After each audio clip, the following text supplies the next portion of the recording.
के हारे हार है भैया, मन के जीते जीत। मन के हारे हार है प्यारे, मन के जीते जीत। मन के हारे हार है यार, के हारे हार मन के जीते जीत।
Yes, sir, you are audible. Shall we start the class?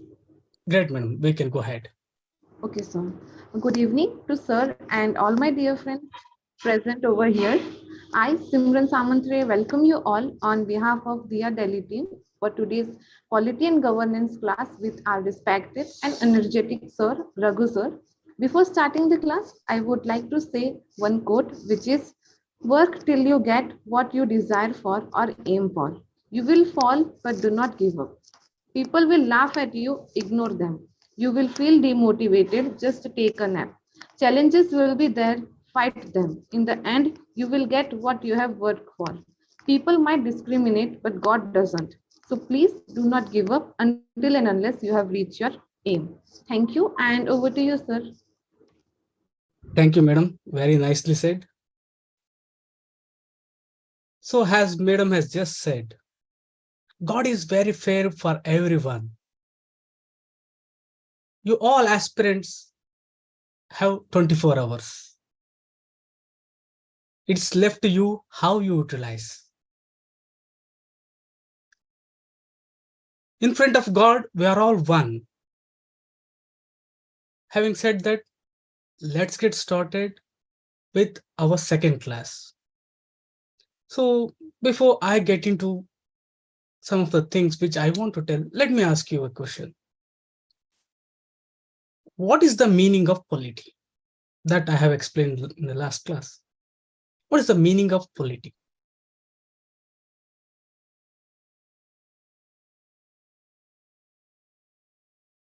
Great, but elaborate. Political system, like one more word.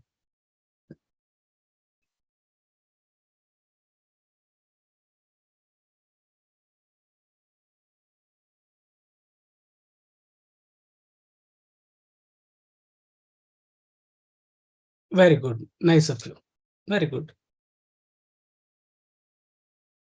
Polity is all about the power, how power is exercised, who is exercising power.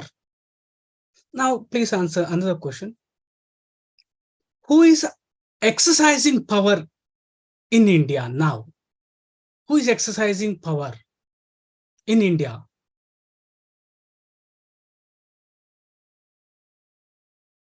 So it's the state.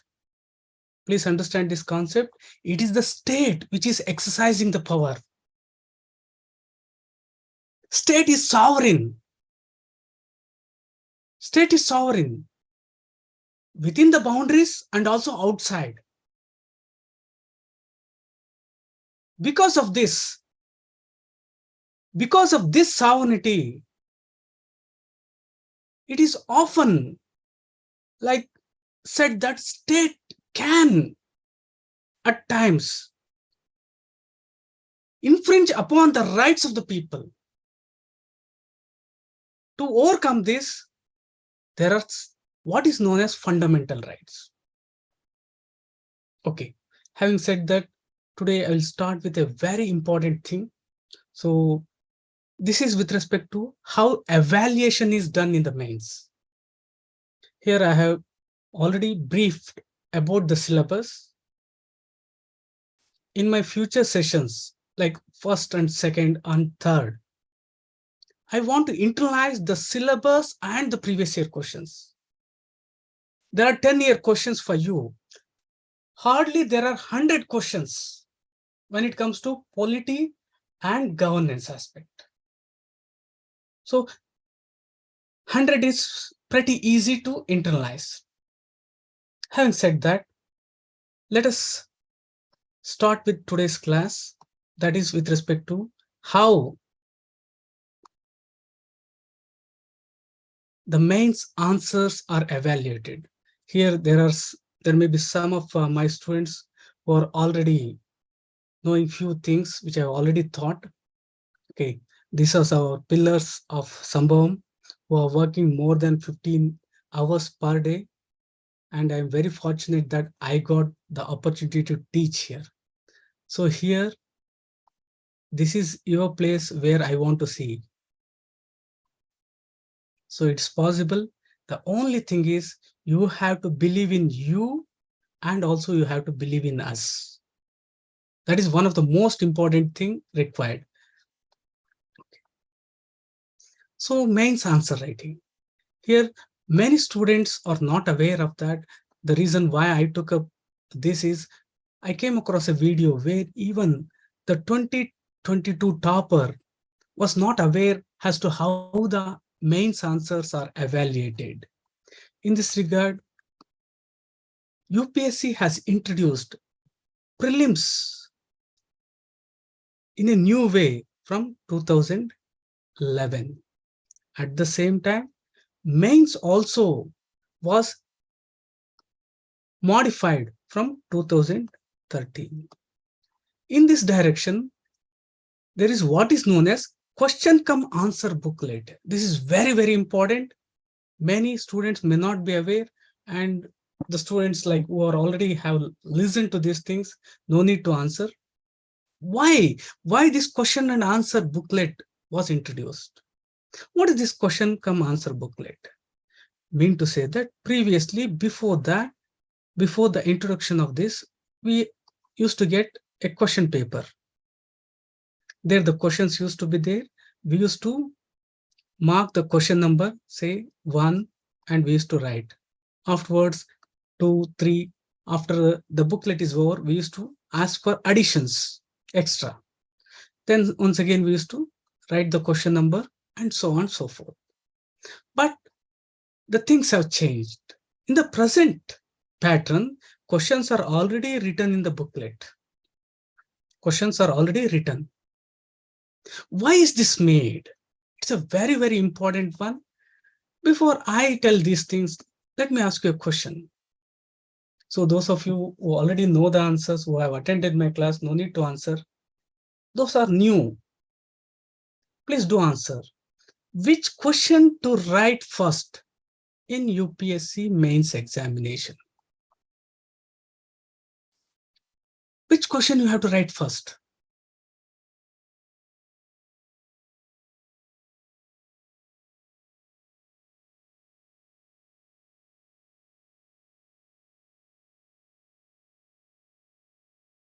Please do interact. It's in your own good. Those difficult. Okay. Then let me ask you another question. Do you think in UPSC evaluation, there is something known as first impression?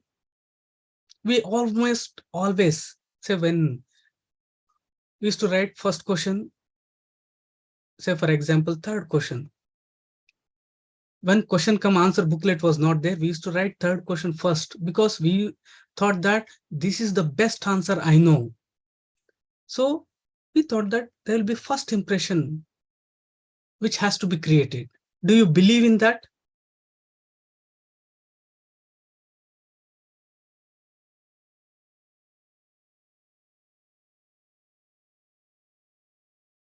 Okay, then let me ask you one more question. What is the sequence to be followed? This is often confusing for students. Then many times, especially with respect to essay and your ethics paper, you often feel that I am writing similar answers, using similar sentences, similar words. For that, what is the way out? In question come answer booklet, I don't know the first question and the second question. So what will the examiner think if I write the third, fourth, or the sixth?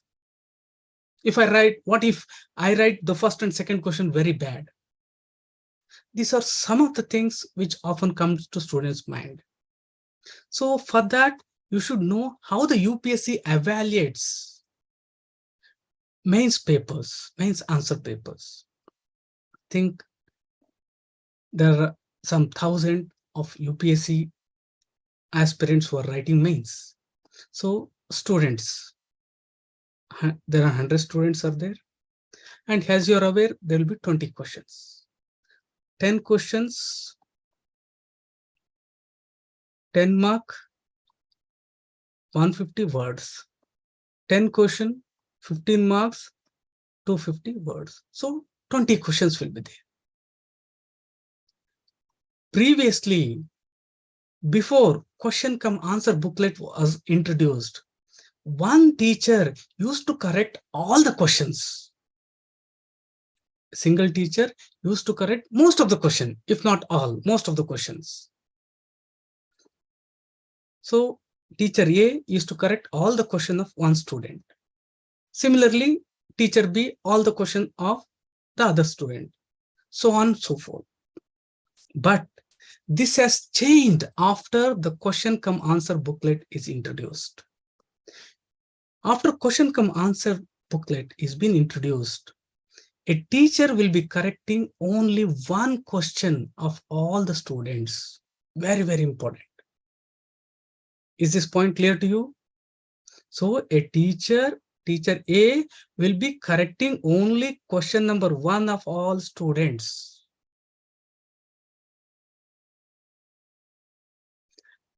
Teacher B will be correcting only question number 2 of all students. This is to bring objectivity. Think, just interconnect the things. A teacher is connecting all the questions of all the students. Sorry, a teacher is correcting only one question of all the students. Don't you think it is good? Right? Similarly, all. Right? So you have to think and write each question independent of other questions, has separate questions. Is this clear to you? Say, for example, if you are writing question number 20, don't worry, because question number 20 of all the students will be corrected by one teacher. For this teacher, Question number 19, 18, 1 or 2 is not the concern. He not even sees those things, right? Is this clear to you? This is very, very important. Can you explain one more time? Okay. So please do share this information to some of your friends who are writing this time mains. Let me just brief the things. After question come, answer booklet is being introduced. This is a very, very important information. You don't know how much effort I have put to get this information. In fact, I was the first person to tell the whole civil service community some 4 or 5 years back as to how the things are done. Here, say for example, me, I am the answer paper evaluator, Raghu. Raghu will be evaluating, say for example, GS2. In GS2, question number 1 of all the students will be evaluated by Raghu to the extent possible, right? Another person, Simran madam will be correcting question number 2 of all the students. Next, another teacher, Akhilesh G.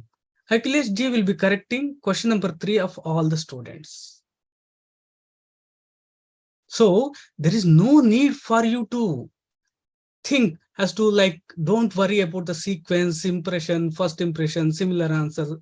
No, write each question has an independent one, separate one, de novo, right? So I think now the things are clear to you. So interesting and new to me. This is very, very important one. If you have this, definitely the way you answer will be like different, right? Answer rating, definitely, like I have planned everything in a very, very systematic way. Dear students, don't worry. Like if you are already like a senior student who has already read something, you may be feeling that sir is going a little slow. Don't worry. When the things get going, we'll be very, very fast. Because we have to take into consideration of all the students here. Right? Okay. Is this clear to you? Okay.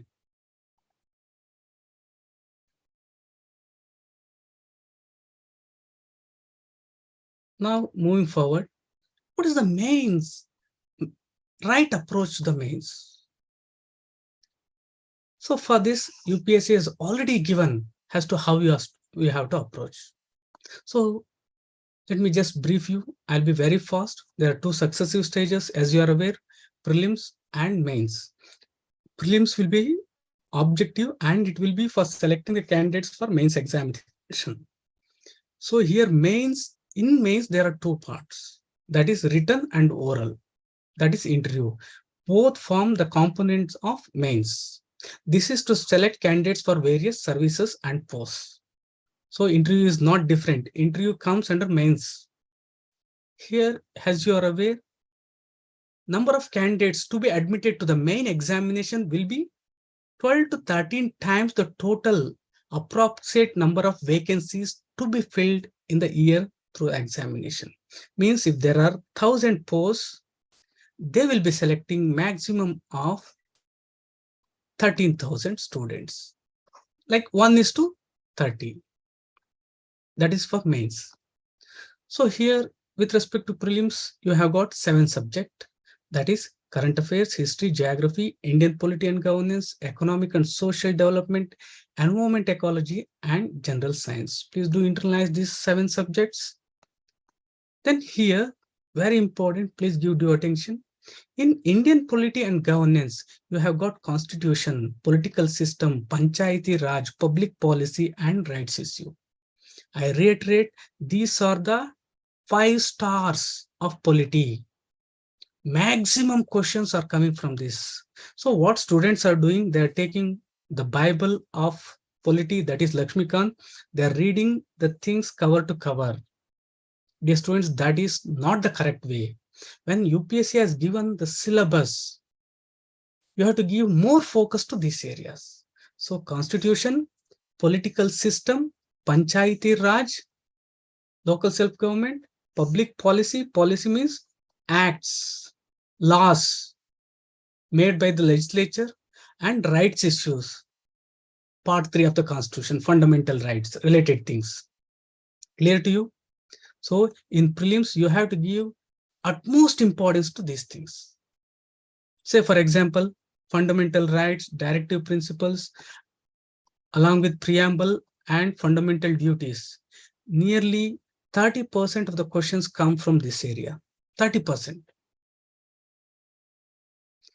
In fact, among all the papers, polity paper is one of the easiest. The major reason is everything is dependent on constitution. So for example, in history, geography, like environment, ecology, they can ask anything. But in polity, everything is structured. One cannot go beyond constitution, and everything is dependent on constitution. So one more clue, please do internalize the constitution. If there are 10 questions in polity with respect to preliminary examination, at least in 7 to 8 questions, UPSC literally uses this word, according to constitution. What is the meaning? According to constitution, what is this? So you should know what exactly is present in the constitution. Right? Any doubt with respect to these things? Please tell the books. I will tell everything. No, don't worry. I'm there. Like I'll stand till the last man. I'll tell everything because I don't want to make the things monotonous. See here, like many are asking like books. First, I will explain the syllabus and I will try to go through all the previous year questions, especially mains. There are some 100 questions. Afterwards, I want you to tell which book to read. I will give you the content also. Say, for example, NCERT. I'll give the content of all the NCERT textbooks. Is this clear to you? Syllabus, you will be knowing the syllabus. You will be having the previous year questions. You will be having the content of all the books. After that, you will be in a position to decide as to which book you have to read. Until and unless you feel, I know what UPSC want, your preparation has not started. Is this clear to you? Afterwards, definitely I will share. Right? Okay. So this is with respect to civil service aptitude, you have got 7 here. In prelims, you have got 2 papers, paper 1 and paper 2. Paper 2 is qualifying. In paper 1, this is the breakup. So you can go home afterwards and you can go through everything. Let us concentrate on polity. See, out of these 15 questions which have come, like one question, there was one question related to law with respect to criminal justice, things like that, which my students couldn't answer and I have not thought. Otherwise, all the 14 can be answered. So polity is one of the easiest subjects. Okay. So in mains, you have got 9 papers which you have to write and there is 1 interview. So you are aware of these things. Let me just brush these things. And what is the right approach? So you have to consider what UPSC says here. The mains examination is intended to assess. What are the things assessed? Because you are all UPSC aspirants. Please let me know. The mains examination, in mains examination, what is tested? What is the intent behind this examination, mains examination?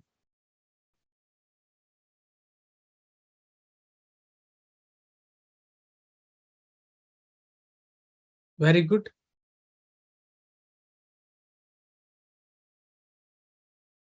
Wow, very nice to know. Okay. So here, According to UPSC Mains, examination is intended to assess the overall intellectual traits and the depth of understanding of the candidates rather than mere range of information and memory. Very, very important. Intellectual traits, how you correlate, how you analyze, how you interpret, the depth of understanding.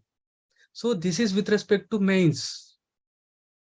Though prelims is also testing these things, there are some areas where factual things are asked in prelims, but in mains, it is the intellectual traits and the depth of understanding rather than the information or the memory which is asked.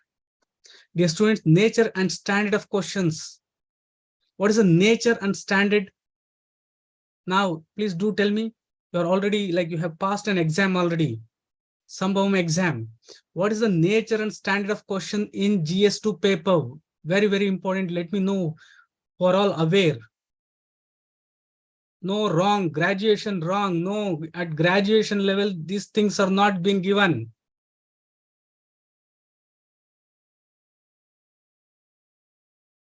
10th standard, no. See, I am specifically asking you with respect to general studies paper 1, 2, 3.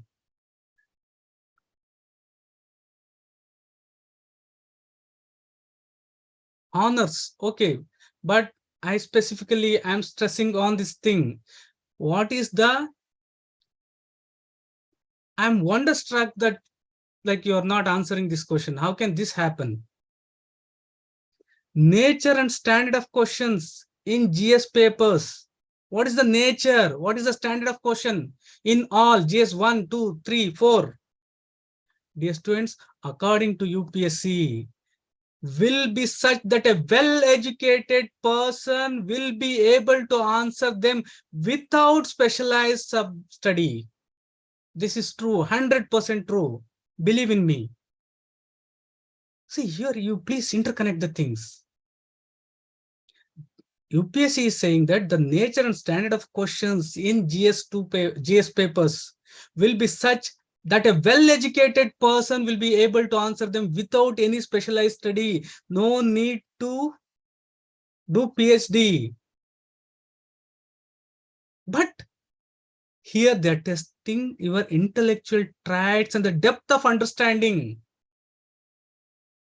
Then let me ask you a question. Who is a well-educated person? I suppose you are all well-educated people here. What do you understand by a well-educated person? Then you should be aware, because this is the nature and standard of UPSC questions. Who is a well-educated person? Let me see some answers.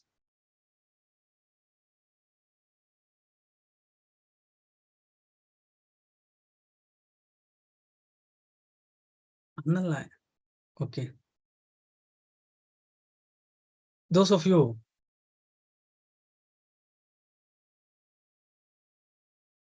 Let's try. At least, like, if you are not typing an answer, it's okay. According to you, at least in your mind, think as to who is jack of all subjects. See, this is the mistake you make. So, according to UPSC, a well-educated person is one who has basic understanding of all the relevant issues and he has the ability to analyze and take a view on conflicting socio-economic goals, objective and demands. Well-educated person is a one who can interrelate the things, who can correlate the things, who can analyze the things and take a view on conflicting situations. Very, very important. In all your answers, you have to take a view on a conflicting situation. Like if they ask, like critically examine things like that, anything, you have to tell both for and apart things. You have to tell both positive and negative, but you have to take a standpoint. Is this clear to you? A well-educated person is one who has the ability to analyze, who has the ability to correlate, not mere memorization of facts. I'm not saying this, UPSC is saying these things. So the questions are likely to test the candidate's basic understanding, ability to analyze. So this is the most important thing. Please do concentrate. I have come across many students who are watching what is that editorial analysis, newspaper analysis. This is one of the biggest mistakes you are doing. If at all, if you want, you can see once or twice as to how the teacher is analyzing. In that place, you have to analyze. What is the basis? Previous year questions and the syllabus. That's it. Any topic, which part of the syllabus? How previously the questions were asked from this area? Is my point clear to you? My humble request, dear students, don't watch news analysis. You have to analyze, because that is the one thing which is being asked in UPSC. It cannot come in a single day. It takes long time. Analyzing, interpreting, connecting the things. Is my point clear to you?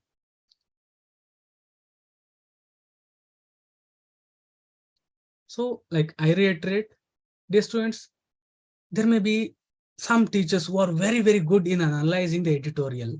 Okay, you see once as to how they are analyzing. Afterwards, you do analyze. If you want, you can see their analysis afterwards. You can compare whether, like, am I doing better than this person? That should be the one, right? Then the candidates must give relevant, meaningful, and succulent answers. Questions will be such that as to test the candidate general awareness of variety of subjects which will have relevance for a career in civil service. So they won't ask those questions which are not related for a career in civil service. This is very, very important. So those of you who have not watched our first session, please do watch, because there is a connection, there is a flow. Everything is planned, a systematic way. There may be many good ways of studying anything, doing anything, but there is always one best way. The best way is only one. That is what I'm teaching you. Okay. Now, what is the right approach? You should be a well-educated person. So here, how to develop this ability to analyze, think? Dear students, first of all, your thought, your action, your belief, I repeat, your thought, action, and your belief should be based on logic. It should be based on reason. It should be objective, means based on the merit of the case, based on the positive, based on the negatives. It should be humane, humanity. Am I making this point clear to you? Your thought, action, and belief from this day has to be based on logic, reason, and object.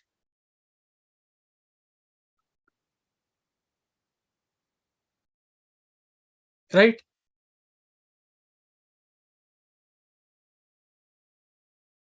How can this be developed? Very, very important, dear students. The most important thing is, often I have found students who are trapped in some of the societal things. They are thinking with respect to anything, say for example, Sabarimala case. They are thinking as a girl, they are thinking as a boy. Say for example, violence in Manipur. A person is thinking as a Hindu, a person is thinking as a Christian. They are not thinking, they are not analyzing the things only on logic, reason, objectively, or with humanity as the basis. I want my students to be just humans, humans first, and good civil servants.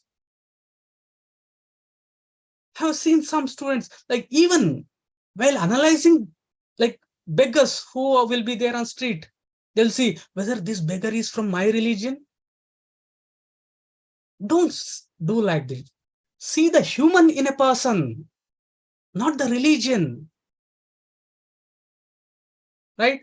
Until and unless you identify yourself as a boy, as a girl, as a Hindu, as a Christian, if you are trapped in race, religion, caste, sex, place of birth, I'm a person from the southern part of India, I'm from northeast, I'm from west.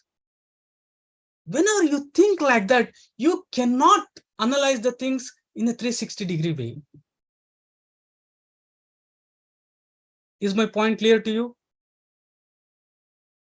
Say, for example, Uniform Civil Code. Here, you have to analyze from humanity point of view. You have to apply logic, reason, not as a Hindu, not as a Muslim, not as a boy, not as a girl. Until and unless you do this, your horizons won't increase. Are you with me?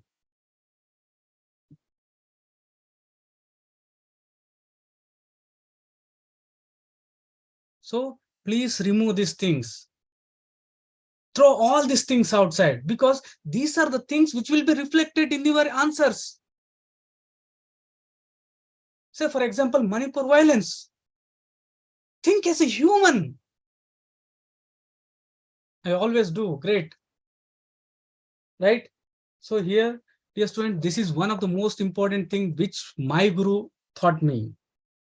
Your actions, behavior, attitude should be based on reason, logic, and objectivity.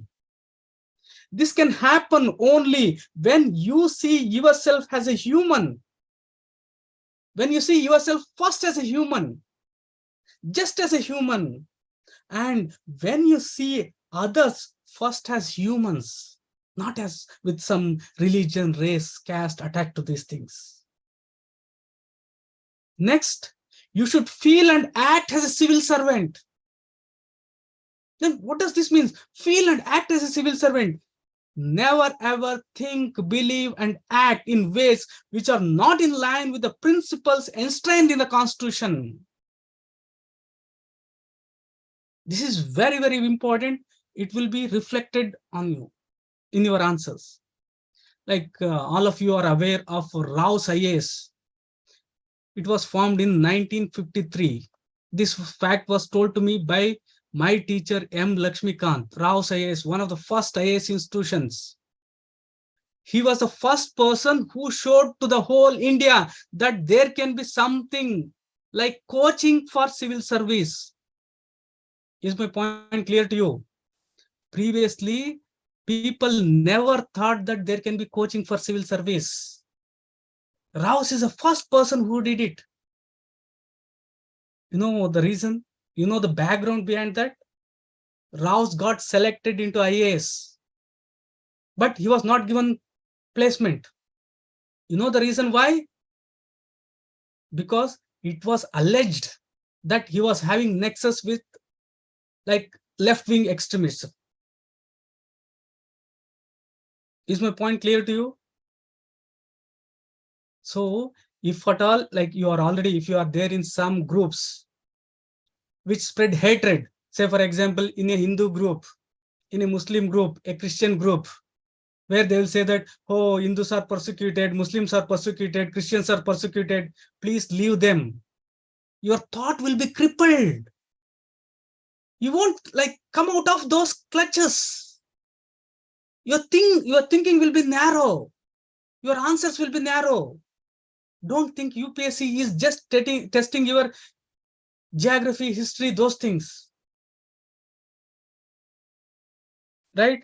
So from now on, don't ever identify yourself with any religion, race, caste, sex, place of birth. At the same time, do not ever see anyone as a person belonging to certain race, religion, caste, sex, place of birth. When you see someone, first see them as a human. Not even boy as a girl. So that is there afterwards. At least first you see them as a human. Your interaction differs. See, when you see some person as a boy or girl, already your interaction is different. Do you agree with me? I can make out question like answer evaluator can make out whether that person is a boy or girl, right? Now, please tell me, what should be the basis for your thought, action, belief, and attitude? So what should be the basis? What should be the basis for your thought, action, belief, or anything? If you don't develop this, humanity, very good. After that, humanity, very good. After that, logic, reason, rationality. See, like, just for my sake, please start doing this. The way you write the answers will be entirely different because all are struck with these kind of things. Say, for example, Manipur violence. Say, for example, like something went wrong in Haryana. So when you think by putting humanity first with logic, reason, things will be entirely different. The way you write, the way you think will be unimaginable, right? And this is in your own good. You may ask me like, how, sir? When you identify yourself with some race, religion, caste, sex, place of birth, or anything, you stop looking the whole world around you with logic, reason, objectivity, and humanity. Your vision will be narrowed. You cannot widen your horizons thinking the same things you will be thinking again and again. New thought won't come. Out of box thinking won't come. Your analysis becomes narrow. You won't get new ideas. You won't have new ways of solving problems. You cannot adapt to changing situations. You can't solve the problem properly. Then you won't be present in now. You won't be present in now because you are already in something, in religion, some caste, something like that. Then you will be like in tomorrow or yesterday or in some religion, some caste, things like that. So what is the way out? Remember Gandhiji's 3 monkeys. So what do the monkeys say to you? Gandhiji's 3 monkeys. How to improve those qualities I have told you. Anything with logic, reason, with objectivity, and with humanity. See first as a human. Don't see, say, for example, there is a boy, there is a girl. Don't see that as a village boy, village girl. First see as a human. Afterwards, you will have your own calculations, I know. First, at least to begin with, you see them as humans. So don't see, don't hear, don't speak, which is unconstitutional. By doing this, will get very high marks in UPSC because your answers will be based on logic, reason, constitutional morality. That is what UPSC is asking. I have shown you, I am not saying this. You will be a well-educated person because you will be analyzing properly.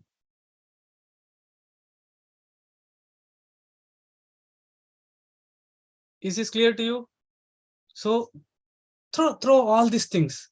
Definitely, it is very difficult. Religion is a way of life. We all belong to some religion. See, we all say these things, but until and unless you come out of these things, say for example, you are supporting Modi. Why you are supporting Modi? Is it because you are a Hindu? You are supporting OIC. Is it because only that he is a Muslim? That is one of the dangerous things for you. Really, very, very important. I have shown you like GS1, history, geography, they are having very less marks. 70 out of 1000, like 2025. More than 1000 marks there in your thought, in your reasoning things. Right? So this is very important, my dear students. This is one of the most important thing which was taught to me by my guru. And those who are following this, they find the things very different. You can follow these things, your religion afterwards, like dekh sakte. I don't want to say like you do them, at least for now. Very, very important. Even if you do like mind, I want to repeat this because your thought will be crippled. Okay, having said that, okay, let's move on. I want all of you to be well-educated people. You can become a well-educated person by analyzing the things, interpreting the things, correlating the things. When you see the world with logic, reason, with objectivity and humanity, you should not identify yourself as any of the non-constitutional things. At the same time, you should see the world also in the same way. Okay. So this is with respect to the general studies. With respect to optional, the level will be of honorary degree level, as you are aware. And for engineering and medical science and law, it will be bachelor's degree. That, you know, so these are the options you have. And here, these are the things marked in green color are the ones.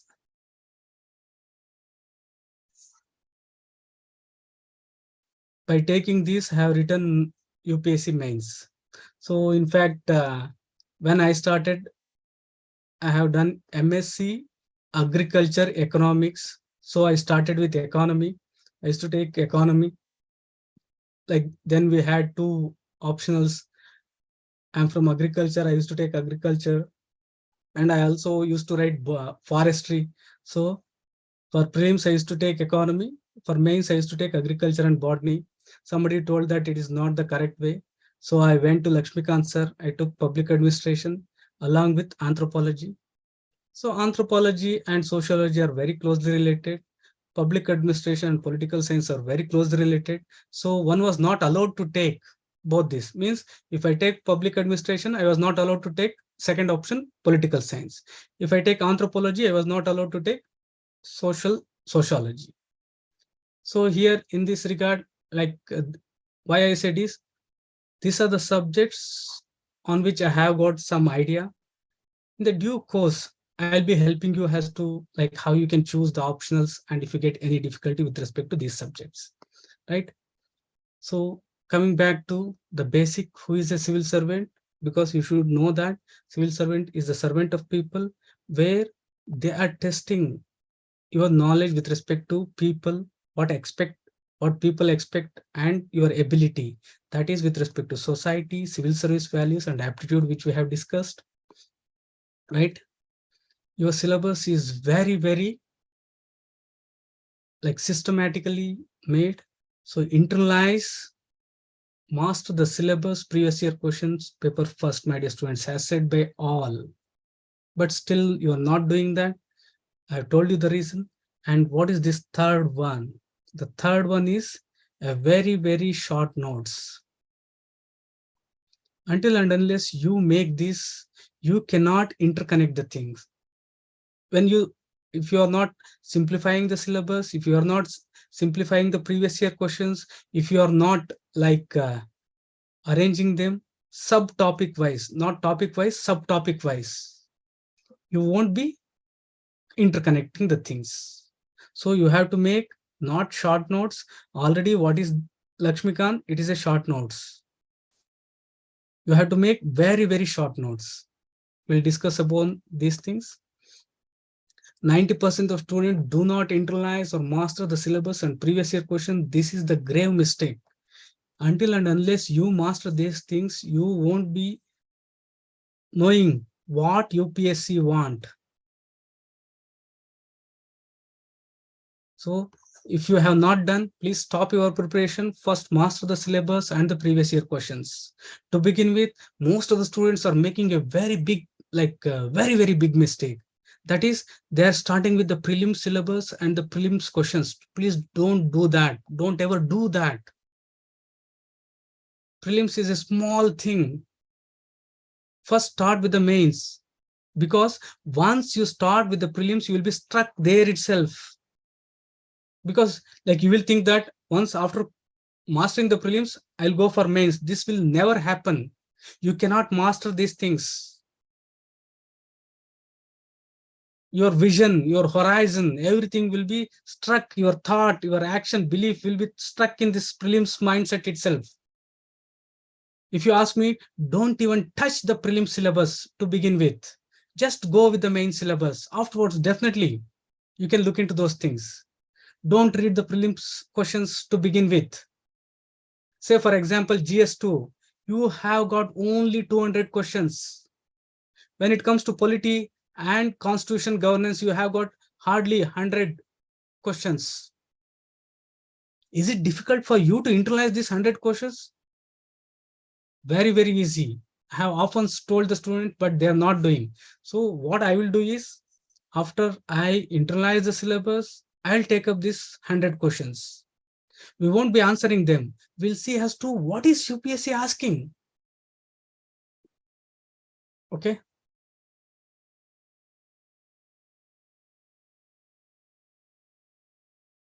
So definitely, with respect to options, all these things we'll take up. Okay. Very, very important. If you have any misconceptions, please remove. UPSC syllabus is very systematically defined. The topics are interconnected, organic whole, one is connected to another. It's very easy, it's very vast. So what you have to do, make very, very short notes and revise them again and again. Master the core topics. Don't think about the 5% which may come or may not come. Dear students, it was in 2013 and 14. If you got 40%, you used to get IAS at first rank. Now it is around 50%. So why you are worrying about this 5%? Say, for example, world history. For the last 4 years, I repeat, for the last 4 years, not even a single question came here. So don't bother about this 5%. Concentrate on the core things. And make short notes. Until and unless you make very, very short notes, you cannot interconnect the things. You cannot analyze the things. So there is a saying which Laxmikanth Sir always used to say, sir, how to write answers? He used to say one thing, write till you become right. Right? Okay. So UPSC questions are predictable. 100% predictable. I'll show you how the things are repeating, how you can predict. Follow the footprints of UPSC, that is the previous year questions and the syllabus. Decipher the mindset of the question paper setter, resonate, tune with the question paper setters, internalize the syllabus, internalize the previous year questions, subtopic wise, not topic wise. Simplify, interrelating the things leads to you saying, I know what UPSC want. Then you won't be just going behind, sir, ye kya karna hai, wo kya karna hai. No. That is the one thing which I want you. That is one of the major motto of mine is that I want to make you realize what UPSC want. I don't want to follow what I am saying. I want you to have your own way. If you do that, first rank is yours, dear students. So we have started with polity. Here you have got 5 subjects, 20 topics are there. Constitution is the first one. After that, you have got polity, social justice, governance, and international relations. I'll be going a little fast because we have done this, right? Is there anyone like we have discussed this, right? Okay. So here, is there anyone like who can recite GS2 syllabus at least 60%? Those of you who have attended the class, are you able to reproduce at least 60%?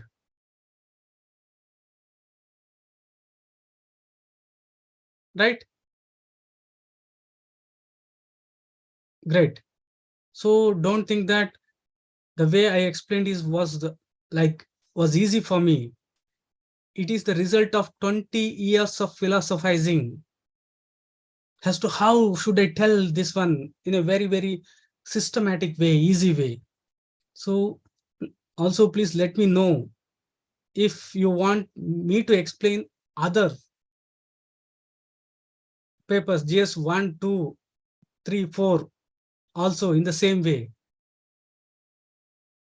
Definitely I'll do that, because if I once say them, definitely I feel that you can remember those things forever. So Constitution, here you have to internalize historical underpinning, amendment, and basic structure. That's it. So this is afterwards polity in that federal structure. I'll explain these things. I'll go a little fast, right? So vertical division of power. Afterwards, you have got separation of powers, comparison of constitution, legislature, parliament and state legislature, executive, judiciary, pressure groups, formal and informal groups, representation of people acts, constitutional bodies, and statutory, regulatory, and quasi-judicial bodies. Any doubt with respect to this aspect?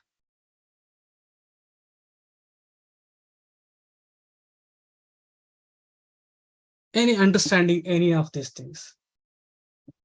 So this is it. This is it. Nothing more. Nothing more. Okay.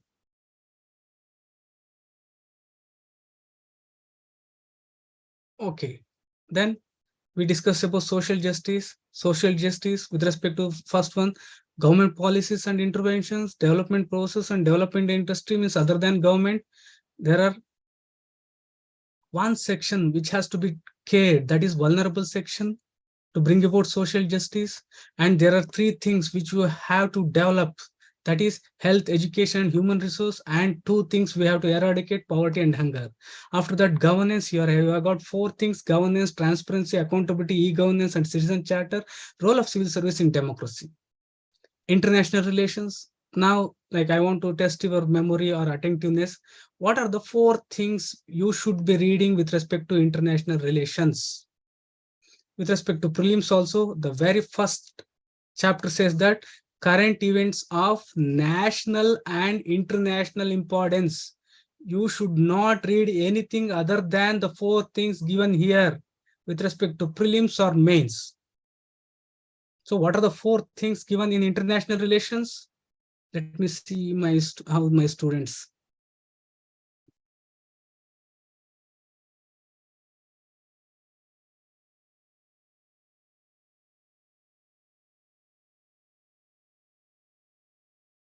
Very good.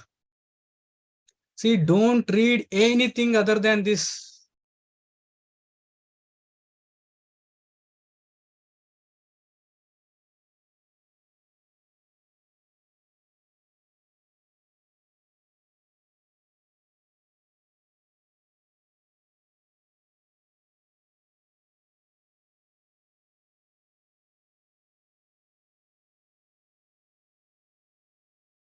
Very good.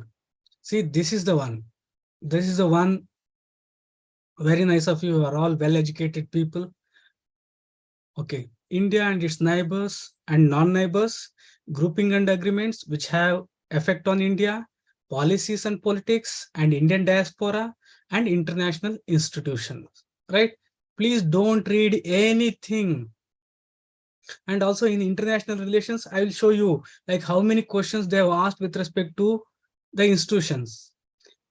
More than 50% of the questions are asked with regard to United Nations, more than 50%. So you should know about United Nations. Other 20%, they have asked about like World Bank and World Trade Organizations. These are the recurring. Mean to say that you should be throwing in only these three first. Please, once again, internalize these things. In current affairs, other than this, please don't read anything. And also, it should be of national and international importance. Don't read local news. Laluji kya bole? Don't read. Please. Say, you often have this one. So, Laluji belong to our caste. Let's see, let's read what he is doing. No. Please don't do these things. Just ask a question whether it is there in the syllabus or not, and it is of national or international importance. So in the same, now these are the things which are there in the syllabus. Let me elaborate and also tell you some of the very, very crucial concepts. If you have those things clear, like you can answer most of the questions. So to begin with, Indian Constitution, historical underpinning, amendment, and basic structure. That is the thing. Here you can see historical underpinning, evolution, features, amendments, significant provision, basic structure. These are very general. When you read the historical underpinning, you'll be seeing evolution, features, significant provisions. These are general. So just remember these three, HABS, right? Now let me just brief you. I don't I won't be taking the things in detail, just to make you understand some of the basic things. So Constitution is the supreme law of the land. What is Constitution? Is the supreme law of the land. I am teaching here just because of Constitution. You are listening just because of Constitution. Right? Constitution is also called the basic law. The basic law. Constitution also called the fundamental law. Constitution is also called the mother law. Means all other laws are dependent. Here one point is, Constitution is also the law, but it is the supreme law. It is the basic law. It is the law of the land. Law of the land. I have shown you in my previous class. Our Constitution first start with the territory. Afterwards, it speaks about the citizens. Afterwards, fundamental rights, fundamental duties, directive principles. After that, you have got central government. You have got state government. Now you can analyze what is Constitution speaking of. Constitution is the fundamental law. Here, we will be studying what is constitutionalism and also constitutional morality. So these are the two things. These are very important concepts we'll take up later. Constitutionalism and constitutional morality. Right? Constitution determines the rights of the citizens, powers of the government, and how the government should function. So these three important things. With respect to citizens, their rights. With respect to government, what is the power it is having? Because government is the face of the state. State exercises power through the government. How the government should function. Constitution is a document that lays down the basic rules and regulations for people and the government in the country to follow. Right? Just remember these things. I'll be giving the PDF of this, not to worry. I'll be giving a very, very short notes afterwards. So very, very short notes. If you like, it will be very crisp. If you follow that, like majority of the things are done for you. So Constitution, here Indian Constitution begins with the preamble. After that, there are articles starting from 1 to 397, 95. So these are divided into parts. Part number 1 deals with territory. Part number 2, citizenship. Part number 3, fundamental rights, like that. So there are 25 parts. And schedules. There are 12 schedules. Is this clear to you? What is there in the Constitution? Nothing more than this. Say, for example, Article 1 deals with the territory of India. So in this article, they cannot write everything. What are the boundaries, where they start, where they end. So they will be written in the schedules. Is this clear for you? Those of you who are very new, Indian Constitution has these 3 things, nothing more than this.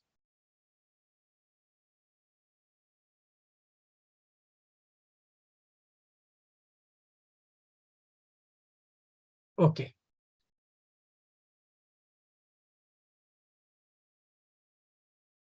Don't worry about the articles. It is generally said that it is 470.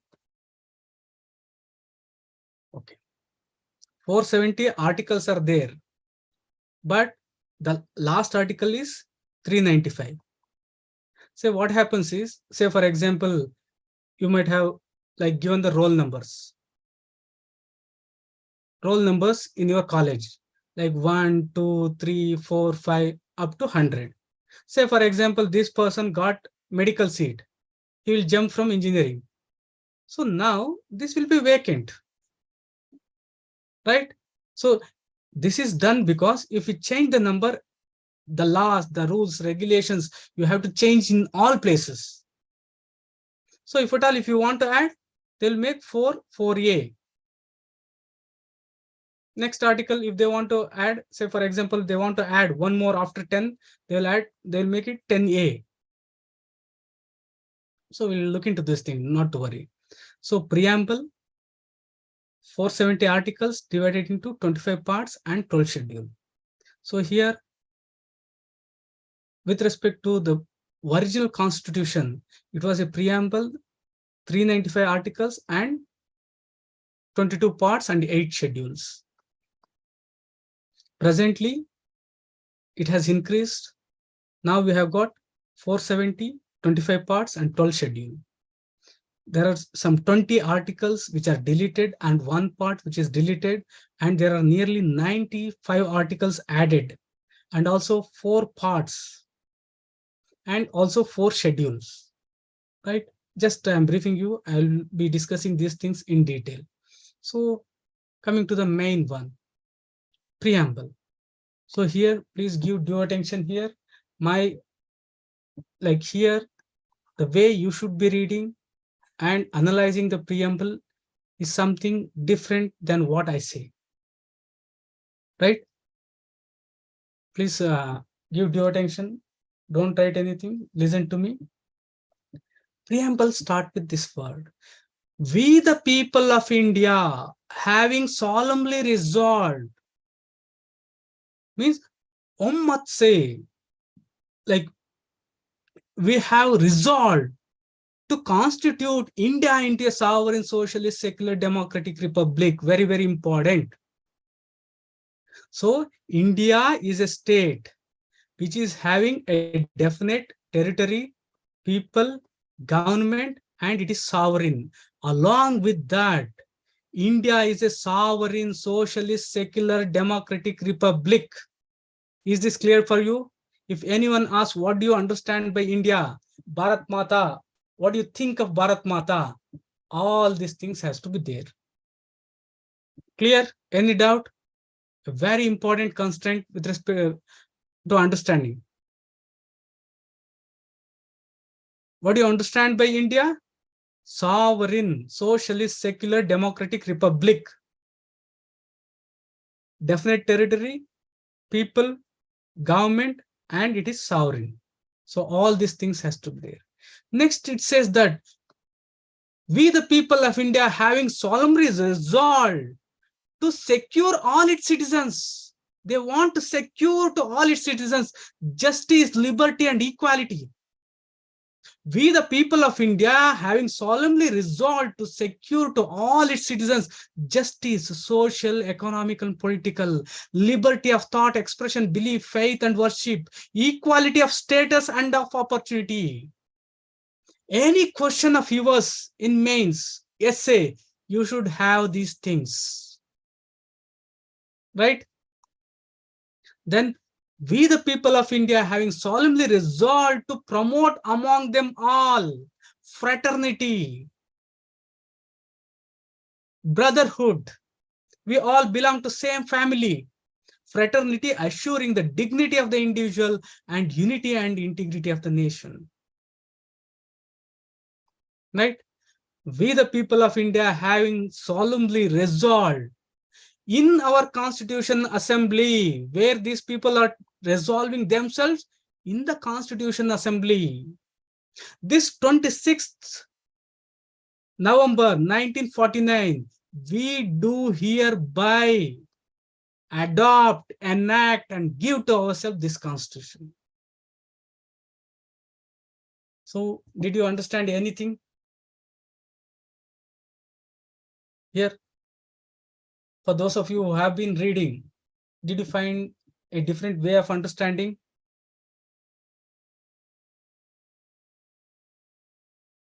So, this is the thing which the Constitution is doing.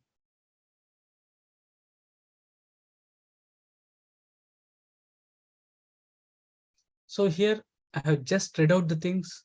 This is a very elaborate one. If I have to take explaining the preamble, it will be very, very lengthy process. I have to explain this in connection with the fundamental right, directive principles, and also the duties. So my first homework, I thought for a while, and most of the time, whether to call this as an assignment or homework. So then I thought that let me name this as a homework, because whether you stay in room, whether you stay in hostel, whether you stay in PG, that is your home. So please memorize the preamble and internalize, interconnect with the syllabus. So 20 things are there, just 20 units in the syllabus you have to interconnect, right? This is my first homework. Let me know how many of you will do this. Please, a very, very important one, memorize it. Okay. So this is the one. Next, with respect to articles, right? So here, Constitution, subject matter, the parts. First part, with respect to territory, then citizenship, then fundamental rights, directive principles of state policy, and fundamental duties of the citizens, which we have discussed. Union government, state government. See the logic here. See why these have been mentioned here. Why this sequence is followed. Please tell me what is the logic here. Why in this Constitution this sequence is maintained. Very good. Yes, see, these are the components of state. So here, now you have to interconnect the things. What is Constitution defining?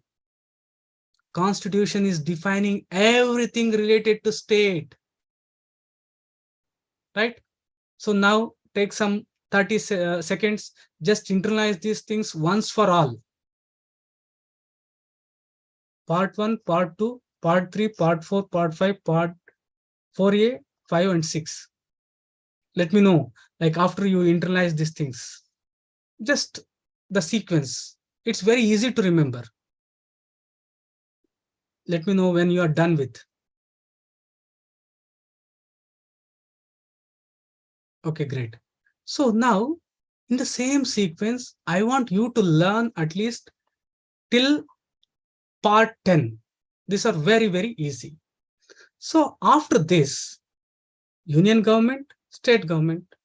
So after this, we are left with another one, that is union territory. So as you are aware, part 7 is repealed.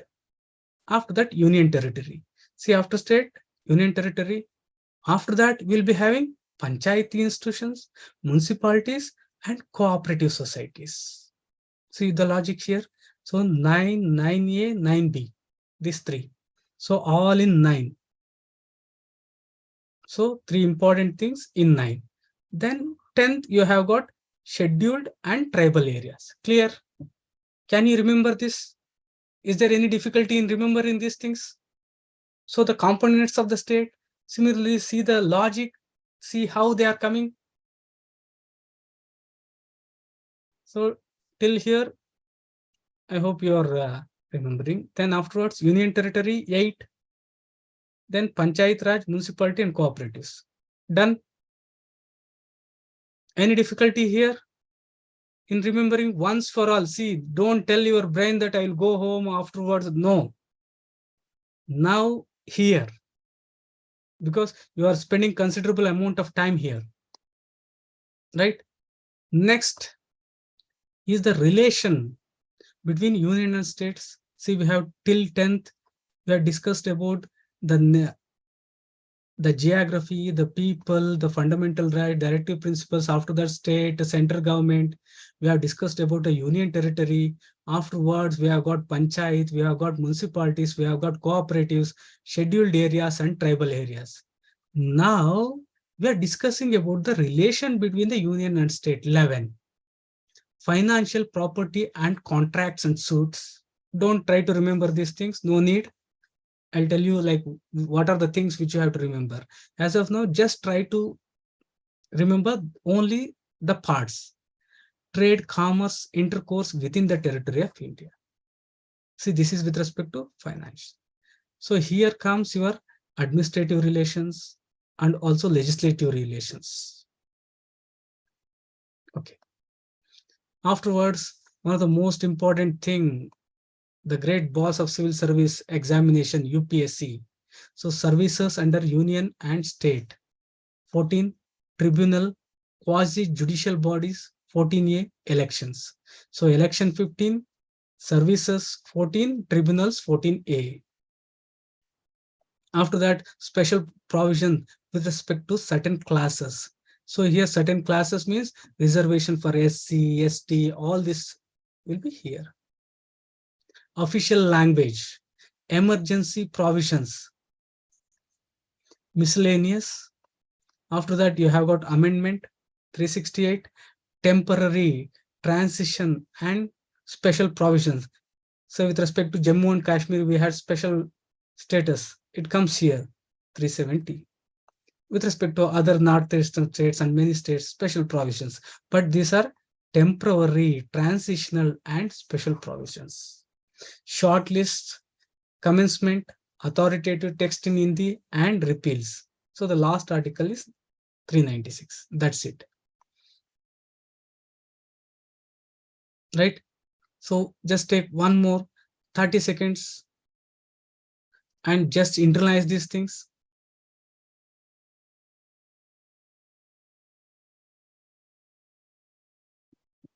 Once for all. Very easy.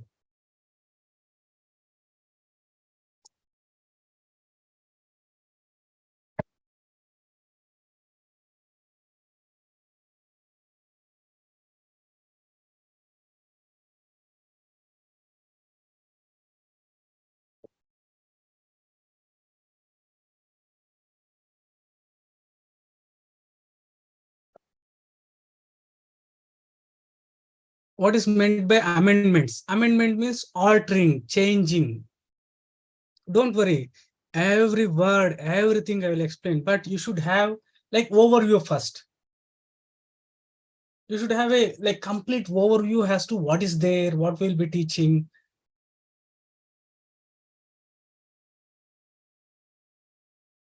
Okay, done with? Are you in need of another 30 seconds?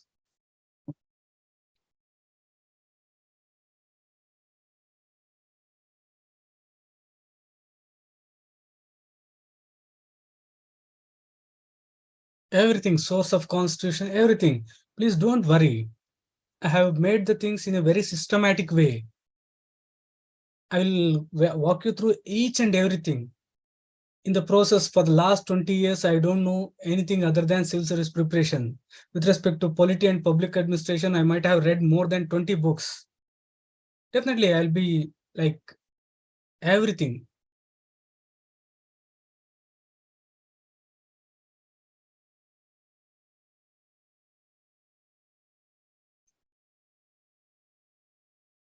Okay. So if you have got any genuine doubts, please let me know. So if you have got any doubt with respect to things I have told, please do ask. Otherwise, it's just the beginning. Don't ask the doubts which you already have for the past 1 year. You might have kept those things. Don't ask those things, because definitely. Okay, let's move on. So this is the one thing. My second homework, memorize the 25 parts, which is very easy. You have already memorized till 10, I suppose. Afterwards, you please do memorize, and afterwards see the syllabus.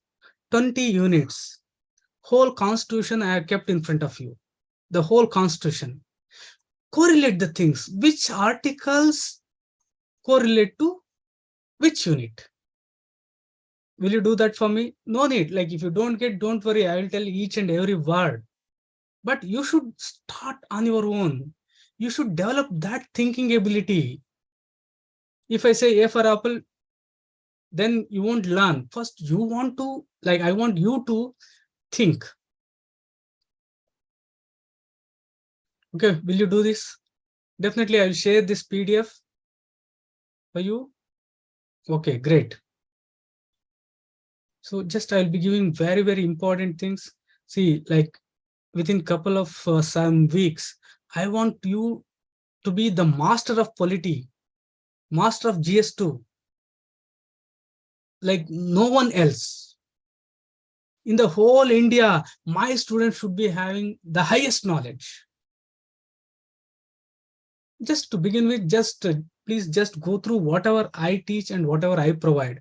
After that, you'll be having a lot of time and you can do all the things what you want, right? Then with respect to schedules. So with respect to schedules, there is a very famous one to remember these 12 schedules. Tiers of old PM. So if you remember this, all the 12 schedules are with you. So I repeat, tiers, TEARS, tiers of old PM. So already our PM is old. So you can take the anyway. If you just remember these things, it will be more than sufficient. Territories, emoluments, affirmations, Rajya Sabha, schedule, other schedules, federal structure, official language, land reform, defection, panchayat, municipalities. Let me elaborate on these things. First, name of the state, union territories, and their territorial jurisdiction. Next, emoluments, allowances, provisions, so on. Third, oath or affirmation, allocation of seats in Rajya Sabha, scheduled areas, scheduled tribes. Then sixth, tribal areas. There you can remember AM and TM, or you can remember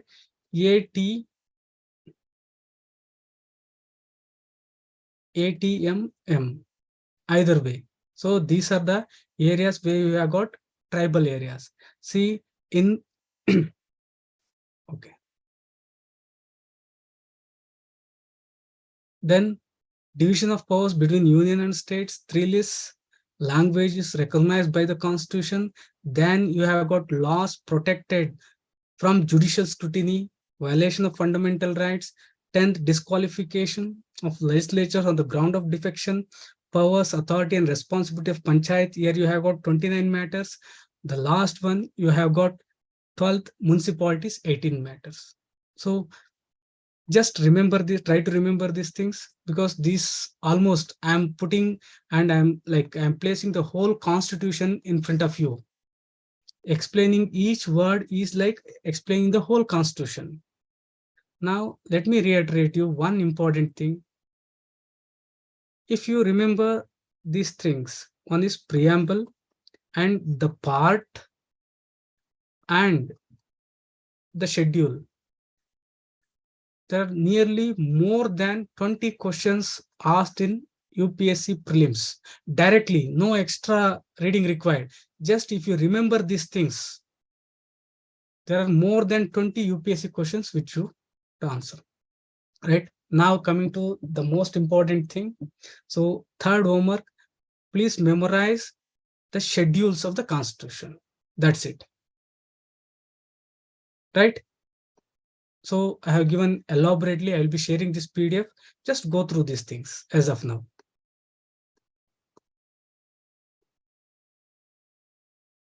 Okay. Right? Now, coming to the second one, polity. So federal structure. So here, please give due attention, all of you. So I know you might have tired, but this is very, very important concept, federal structure.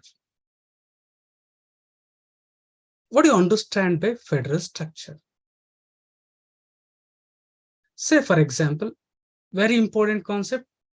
Say, for example, there are 100 works. There are 100 things to be done.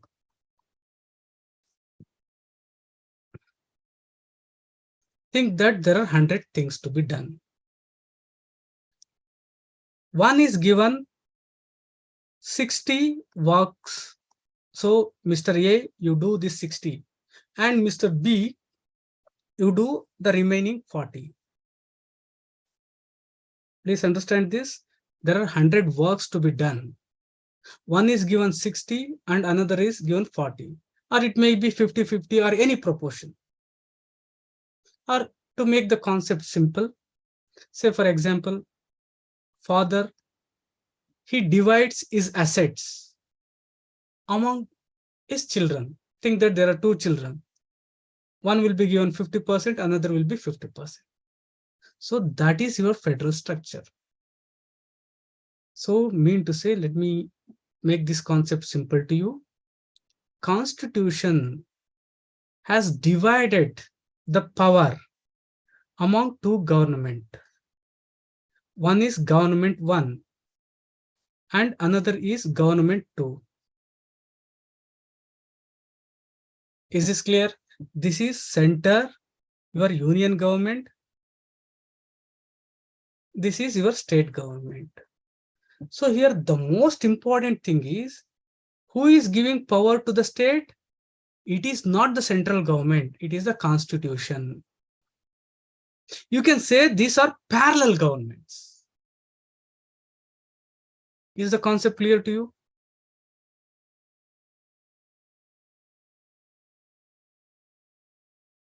See here, very, very important. Central government and state government are entirely different. Say for example, Mamata Banerjee government is entirely different from Modi government. Right? This is one. So this is government 1. This government, say for example, for union, we have given 60 works. Here 40 works are given to states. So here states are allowed to do whatever they want with respect to this 40. Center with respect to 60. It's a hypothetical, just for your understanding. Don't take the numbers. Right? Then these, think that these are the works. 1, 2, 3, 4, last 60. These 60 works are divided into 3 parts. Please concentrate here. These 60 works are divided into 3. Say for example, house. Constructing a house. Number 1, one person will be laying the bricks. The other person does, say for example, cementing, woodwork. The other person will be doing painting, finishing. So when all these 3 persons come together, then only a work can be done. So here power is divided among These three. So, mean to say, legislature, executive, judiciary. Here, when they meet, when they all come together, then only a work can be done. Is this clear to you? Federal structure, here, there are two parallel governments, two independent governments, two independent government. Means here you have got legislature, executive and judiciary. And here with respect to state, you also have legislature, executive and judiciary. Don't think about Indian situation. India is not 100% classic federation. It's a quasi-federal thing. Right? Any doubt with respect to this federal concept of federation?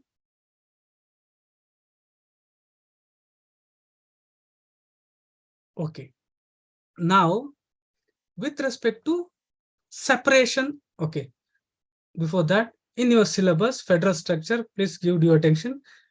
Functions and responsibilities of union and states. So what are the functions and responsibilities of central government and state government? Issues and challenges pertaining to the federal structure. Devolution of powers and finances up to the local levels and challenges thereon. See here, with respect to federal structure, center and state, they got the powers by the constitution itself.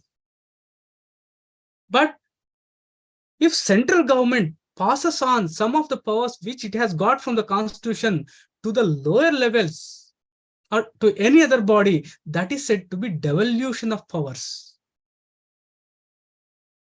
Right? We'll discuss these things.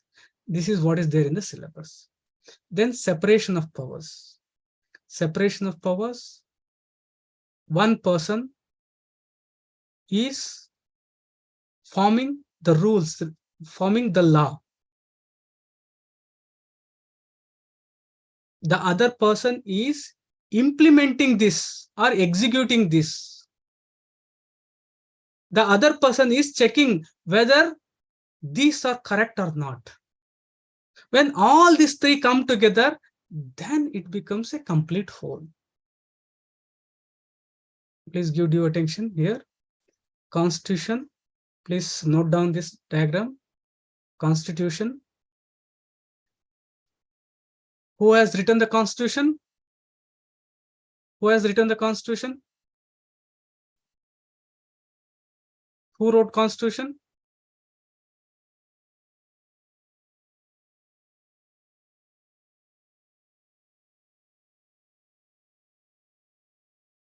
Very good.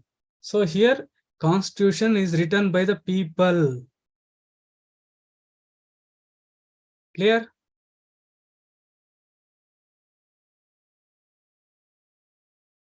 People of India, right? Within that comes your laws. Anything ending with law or act.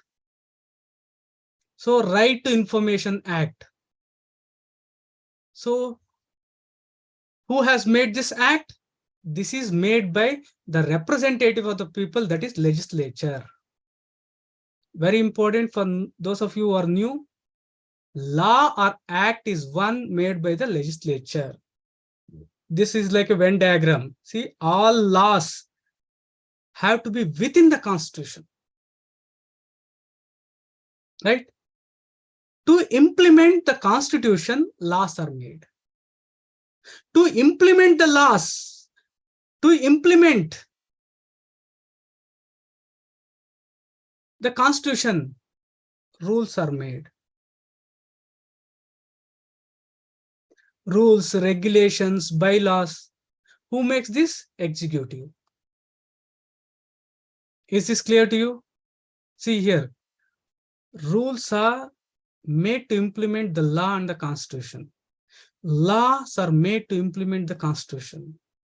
No law can violate the constitution. No rules can violate the law or the constitution. Environmental rules, motorcycle rules. Who makes the rules? Rules are made by executive. Is this clear to you?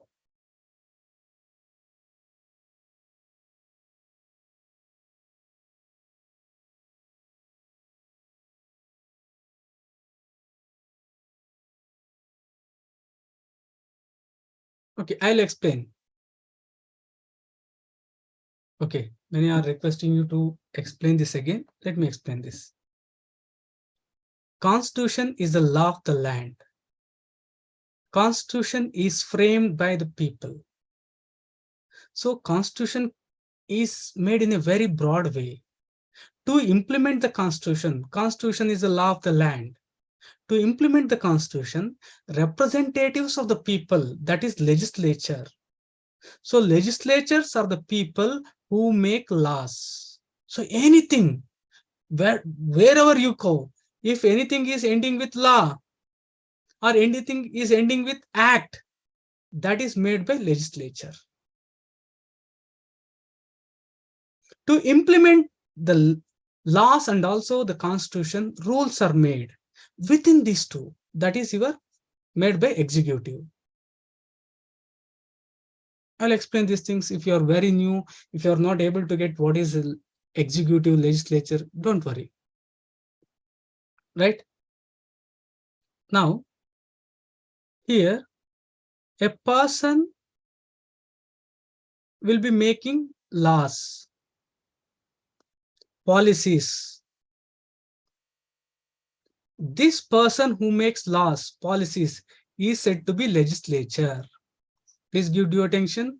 This person's only work, only power is to make laws. Think, you imagine, a person is given the power of making laws, no other power.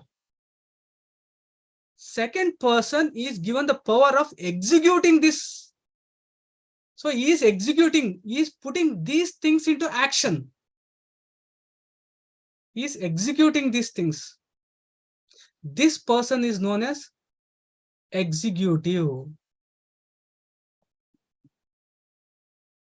There's another person by name judiciary. He is seeing whether these laws are made in line with constitution or not. He is seeing whether the executive actions are within the law and also within the constitution. That person is judiciary. So here, separation of powers. So here each organ is having different powers. Are you able to interconnect the things? The reason why it is made like this? Power corrupts, absolute power corrupts absolutely. So the power is divided between these three. So it's like this. Think that there is a lock. So to open this lock, one person has to come, another person, three people has to come, means joint account. One on his own cannot open this lock and take the jewels. All the three should come together. One person is making laws, he is not having any other power. Another person is not having the power of making laws, he is just executing what this person has said.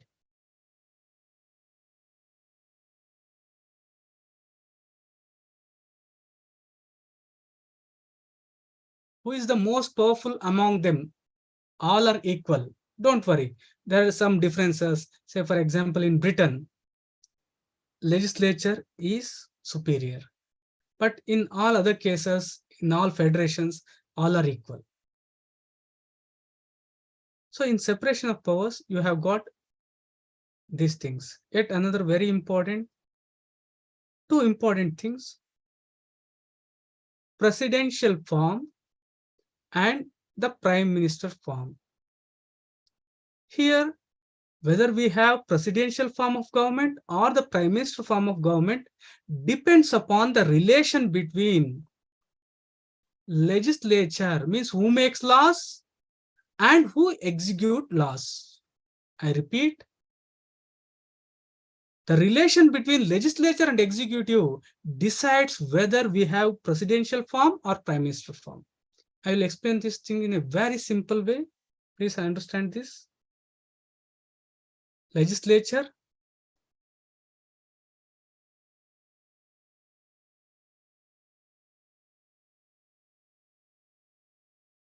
executive.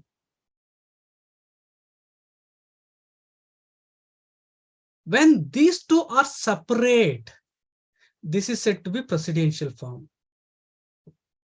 When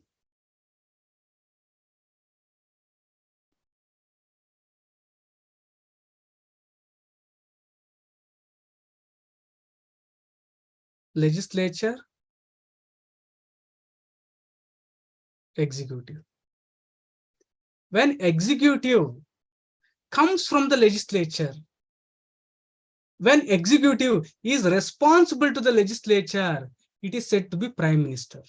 So if one has to become a prime minister, first he has to be a MP, means he is a member of legislature. Afterwards, he becomes executive.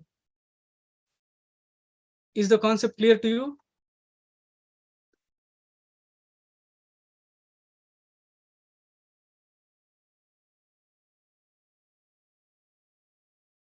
Okay, like you are asking the difference between legislature and executive. So here one thing, legislature is a person who makes laws. Any law. MPs are executive or legislature. He is always legislature. Ministers means executive. Okay, I'll explain you this. Don't worry, those of you like who appear to be very like new, right? So please give your attention. Legislatures are those who make law. They don't have any other power other than this. Executives are those who implement this, who execute this law. When the executive is part of the legislature, I repeat, when executive is part of the legislature and when executive is responsible, when executive is responsible to the legislature, it is said to be prime minister form. On the other hand, when executive is independent of legislature, when executive and legislature are entirely different, then it is said to be presidential form. Don't worry, I'll take up like American Constitution after this, and I'll explain these things in detail. Right? Okay.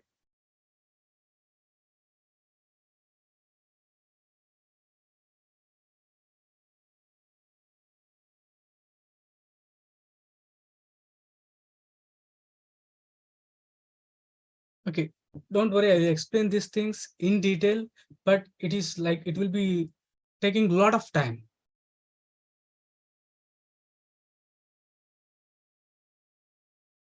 How to write the answer? Definitely. Let me just explain the syllabus first. Let us go through the previous year questions. Afterwards, like I'll explain as to how you have to write the answers. So here you have got separation of powers between various organs, dispute redressal mechanisms and institutions in Unit 3. Next, comparison of constitutions. In your syllabus, it has given comparison of Indian constitutional system with that of other countries. Here, in the past 10 years, you have got like 6 questions. 2 in comparison to US, very simple. 2 in comparison to UK, and 2 in comparison to France. That's it. Very simple, easy to answer. Legislature, parliament and legislative. Here, parliament and state legislature, structure, function, conduct of business, power and privileges, issues rising out of this. So these are the 5 things which you have to keep in mind when you read this chapter. So structure, say for example, parliament. What is the structure of parliament? Here it has got Lok Sabha and Rajya Sabha, and also you have got president. What is the function? Law-making function. Conduct of the business, what are the powers and privileges and issues arising these things. Similarly, state legislature. Next, executive, judiciary, and pressure groups and informal and formal organizations. Here you should be studying structure, organization, functions of executive and judiciary, ministries and departments of the government, pressure groups, informal and formal organizations and associations, their role in polity. Say for example, Kapa Panchayats, trade unions, these all come in the pressure groups, right? Representation of People Act, it says it is salient features. Salient means important features of Representation of People Act. Constitutional bodies, here appointment, powers, functions, responsibilities of various constitutional bodies, like your Finance Commission, Election Commission, UPSC. These are all constitutional bodies. Statutory bodies. Statutory bodies are those bodies made by law. So to form any body which said to be statutory, there has to be law. Say for example, National Human Rights Commission. So this is a statutory body formed under law or act. Regulatory bodies like your RBI, SEBI, etc. Quasi-judicial bodies. So very important, these quasi-judicial bodies are those bodies which dispense justice, but these are not, these are outside the court system. Your tribunals, Green Tribunal, Administrative Tribunal, Central Administrative Tribunal, this, right? Statutory, regulatory, and quasi-judicial bodies. Next, with respect to social justice, as you are aware, government policies and intervention for development. Here, you should be studying government policies and interventions for development in various sectors and issues arising out of their designation and implementation. Development and development process, one way to remember this is those organizations which are other than the government, outside the government, which are involved in development. Here you have got NGOs, self-help group, various groups and associations, donors, charities, institutions, and other stakeholders. In this, like most of the questions are coming from NGOs and self-help groups, right? Vulnerable section, protection and betterment. Here you have got 2 sections. In fact, major one is welfare schemes for vulnerable section of the population from center and state. The performance of these schemes, very, very important, often neglected. How the schemes are performing, that also should be read. With respect to vulnerable sections, all the mechanisms, laws, institutional bodies constituted for the protection and betterment of this vulnerable section. Say, for example, National Commission for SC is a body constituted for SCs. National Commission for OBC, National Commission for Women, etc. HEHR means Health, Education and Human Resource.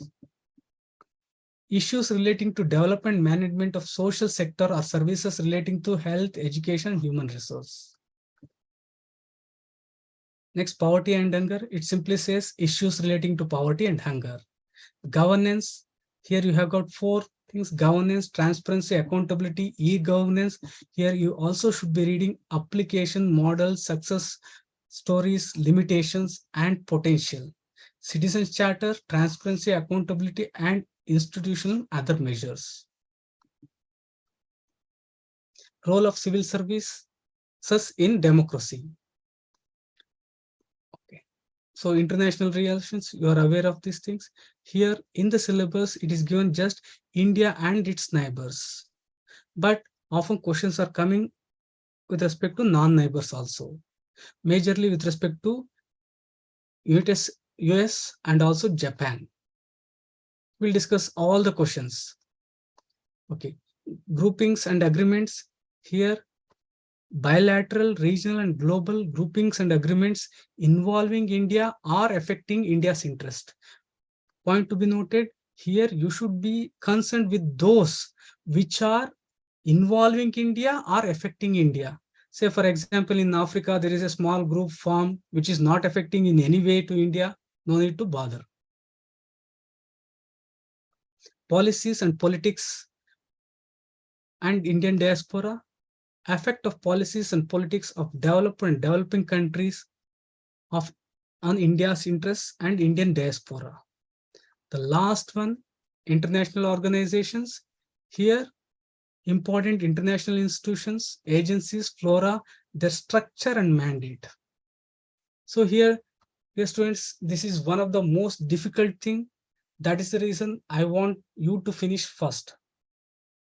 Thus, all these concepts are given in Laxmikanth book. Let me tell you all these things. So what I do is, now I have explained these things. Next, what I will do is, I'll take up all the 10-year questions. Hardly it will be some 100 questions. If you take whole GS2, it will be just 200 questions. When we go through these things once for all, you will come to know like what is the nature of questions asked, right?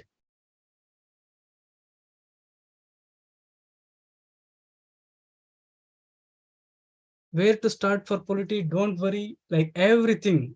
Dear students, you are asking many questions for which I have already told you the answer. See, my approach is, I should be one-stop solution. If you are listening to my class, if you are following the material I have given, no need to refer any book. I reiterate, all the NCERTs will be covered in my notes. Like everything in Laxmikanth will be covered. Important things required with respect to our syllabus, which are there in IGNOU material, will be covered. All the standard books which are given the things, they also will be incorporated. Yet, I will be telling you as to what you read and what you should be reading and what you shouldn't be reading.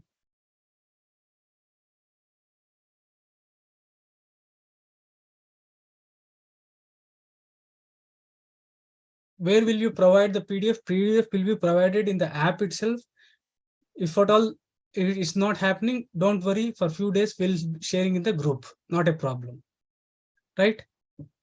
So now this is the syllabus. Now, like yet another very important thing for those of you who have been there here, please give due attention. Now, this is with respect to NCERT books. Very important. See here, what I will do is the importance of NCERT books, why you should be reading, all these things I will explain. Because this is very important, it may take some time. But as of now, like what I will do is, I'll give the content present in all the NCERT books. So what you should be doing is, please go home and just analyze the syllabus with the content of NCERT and try to come up with your own ways of preparing. I'll be briefing everything afterwards. So with respect to NCERT, the rule is 3 plus 2 plus 2. So what is this rule, sir? So 6th, 7th, 8th, these three form one group. 9th and 10th, these form one group because they are in line, they are having connection. And 11th and 12th, they are one set. So you should be reading in the same way. So here, 6th, social and political life. Next, seventh, social political life 2. Third, social and political life 3. Right? Not only here, in any subject, this is the sequence which you should be following. Next, you have got democratic polity 1, democratic polity 2. This is class 9th. This is class 10th. Democratic politics 1, democratic politics 2. Then constitution at work 11th. In political theory 11th. So in 11th, you have got 2, constitution at work, political theory. Next, you have got yet another 2 things in 12th, that is politics in India after independence, contemporary world politics. This is 10th, right?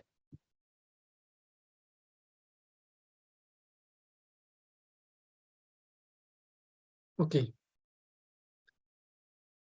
Now, please give due attention here. See, I have also noted down the content. This is the content of 6th NCERT. Next, 7th. Next, 8th NCERT. Then 9th NCERT. Then 10th NCERT. All the things. Now you can see like federalism. So do we have federalism in our syllabus? Please let me know. Do we have federalism in our syllabus? Then should we be reading this?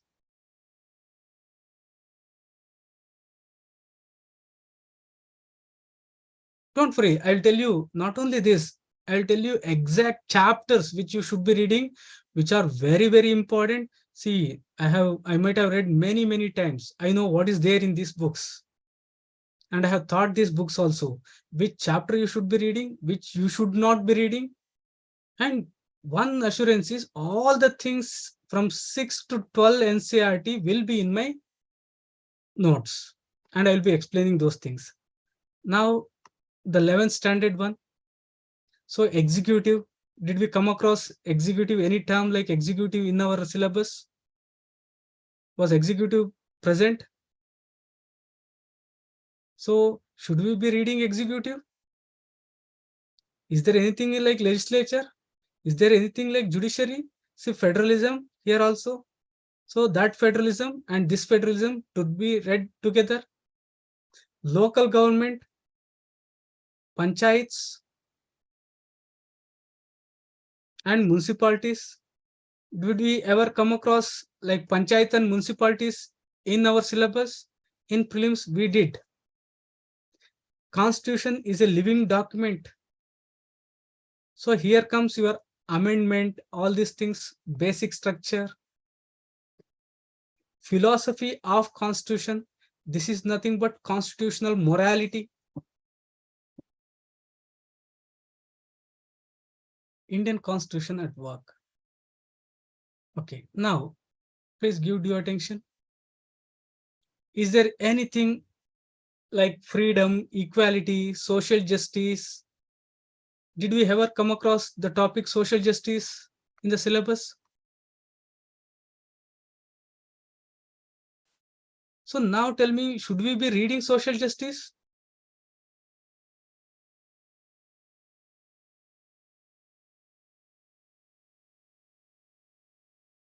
So now like it tempts me to tell the things, but I want to tell after you analyze the things, because that will stay in your mind forever. I don't know how many times I have read these things, how many times I have explained these things. And I know to what extent you should be reading and all those things. But you should be analyzing these things. Next. Challenges of national building, one-party dominance, politics of planned development, India's external relations, challenges to and restoring to the Congress system, crisis of democratic order, rise of popular movements, regional aspirations, recent developments in Indian politics. So similarly, the second 12th standard contemporary world politics, right? So what is the homework for you is, please go home and interrelate the NCERT content with the syllabus. Just see, just the headings. Will you be doing this?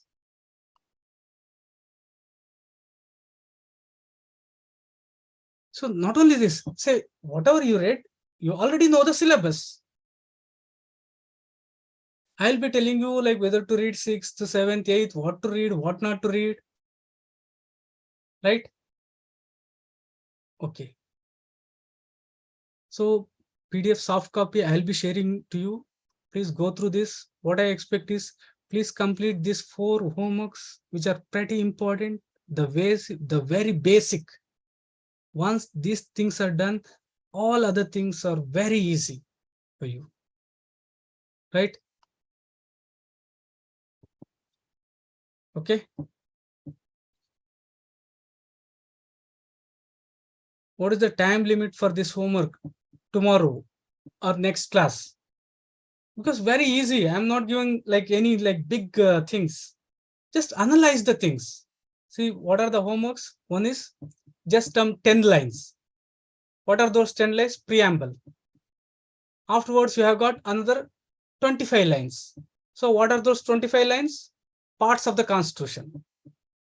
After that, you have got another 12 lines. Schedules. The fourth one is just to see the syllabus and the NCERT content. Is it difficult for you?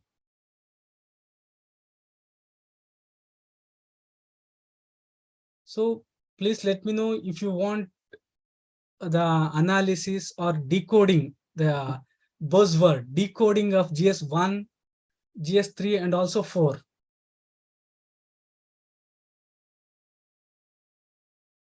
Okay. So if you have got any doubt, like the mic is open, you can speak. So the reason is like why I was not taking questions is, definitely this is one of the difficult thing. That is the reason like why the syllabus is not taught in the beginning. For me, teaching a concept is very easy. Right? So I think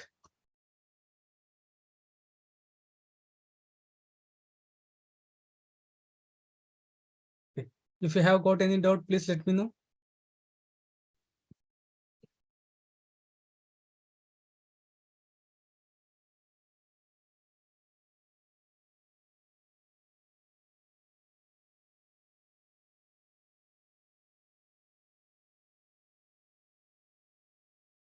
Okay, the mic is open. If you have got any question specifically, please let me know. But don't worry, it's just the beginning. Any of your doubt with respect to the new things, don't worry.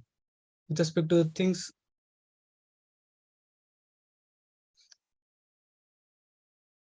okay. So Divya, please go ahead, madam. The mic is open. Good evening, sir. Please go Actually, ahead. sir, asking the team told us कि sir will be telling you about the optional also. So, sir, I want to give my first attempt in 2024, and I was planning to take PSIR optional as I have completed my graduation in political science with honors. So, sir, Okay. can you please tell me what should I read initially? Like, I have not joined any coaching or anything else, but I go through the syllabus of the optional paper. I feel it is quite that I have read something earlier also. So please suggest me some books or tell me whether you can take some classes or like informative sessions about optionals also. Definitely, madam. With respect to options, we'll have a separate session because I cannot finish this in 1 or 2 lines or 1 or 2 minutes.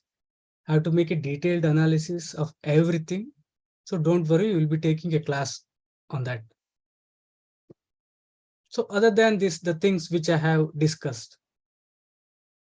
So don't worry with respect to other things, how to choose the option, which option is good, all these things. Like Krishna, please go ahead.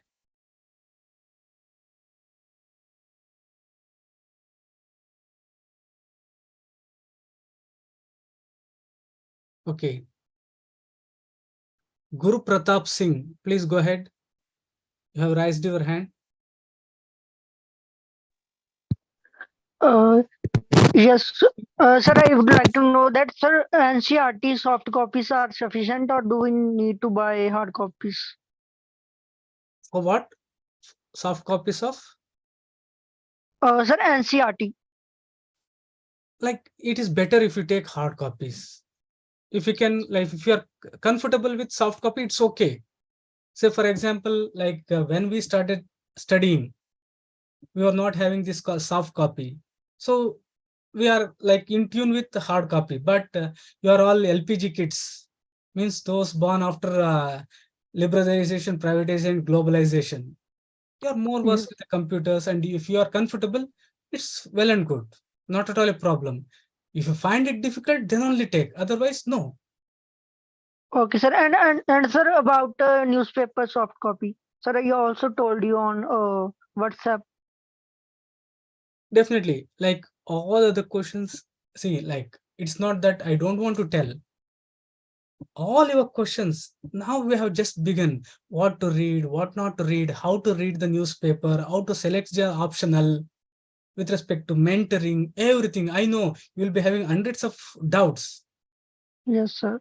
So we'll stand till the last and we'll clear. It's just a beginning. We'll be having all these doubts. It's not a problem. Please have some faith in us and wait for few days. Everything will be cleared. And you know, we Okay. have got really, we have got excellent mentors that is not available to any institution. We have got hundreds of mentors who have already cleared prelims, mains, written interview. This chance Okay, you sir. won't get anywhere. But since there's a huge number and managing these things are becoming little difficult, that is the thing. Please do have little patience and please do give us some time. And if you have got any inconvenience, we are sorry for that, but we have done our best in this regard. Okay, sir. Thank you. Okay. Okay, then Anjali madam, if you want to ask, you can ask any question. You have raised the hand. Amrit Singh, Rahul. Good evening, sir. Am I audible? Yes, you are Thank you, fairly. sir. Sir, Yes. I have two doubts.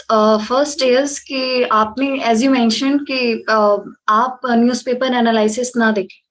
So if prelims आने वाले हों या फिर है ना, हम exam देने वाले हों कोई सा भी, तो PT 365 हर कोई सजेस्ट करता है या फिर मंथली मैगजीन्स हर कोई सजेस्ट करता है. So should we go for that?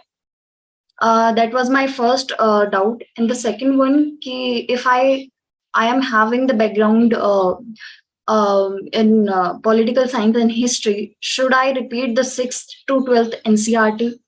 And should I cover the specific like classes? So I told you, like I'll be telling you about NCRT, but you, since you told me, like you have asked me, I will tell you. Okay. 6th and 7th, no need to read. There are some things which you have to read in 8th NCRT. Right. 9th and 10th, they are important for mains, for prelims, not that important. In 11th, Constitution at work is very important from prelims and mains. The other one, political theory, that is little elaborative, it will be for mains. And 12th, not directly related to polity. It is more related to international relations and society. And in GS1, India after independence.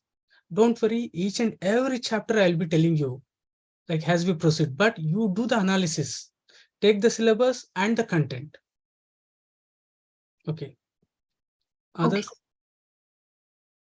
With respect to other things, optional, newspaper padna hai ya nahi, soft copy padna hai, hard copy padna hai, still a long way to go, my dear students. Since these are the most important thing, we have taken these things. So Rahul, please go ahead.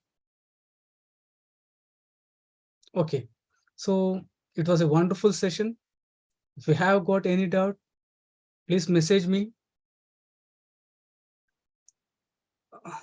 Okay, you are unpinned. If you have got any doubt, please message me. I'll take up all your doubts or queries in my next session. Hello, Right? sir. Hello, Okay. sir.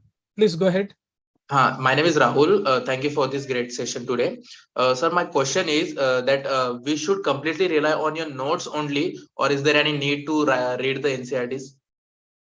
I will be covering all the NCRTs from 6 to 12. All important things required for your exam, prelims and mains will be in my notes. But once you have to read NCRT, because those are great books that is based on research, that is based on analysis. So you have to read those things, but everything important will be in my notes from 6th to 12th. That's for sure. Right? Okay. Right? It's time up now. So as I always say, dear students, enjoy your preparation. If you enjoy your preparation, success is yours. No one can stop you. Reading should give you the highest pleasure than any other thing. If that is the case, nobody can stop you. Please take this point, very important one. Clearing IAS exam is becoming easy day by day, for the very reason that it is like nobody is concentrating. It is very difficult to concentrate. It's not like our ancient period where a student was sent to Gurukula without any distraction. It has nothing to do other than learning. In this age of distraction, if you are able to concentrate and if you are able to read some 8 to 10 hours consistently for 2 years, you will get success 100%. I have not come across anyone who has failed in this examination who has consistently read some 8 to 10 hours for 2 years. If someone has failed, including me, the reason may be I might have not read properly. Right? Having said that, let me conclude the session here. Have a great day. Enjoy your preparation. Right? Take care.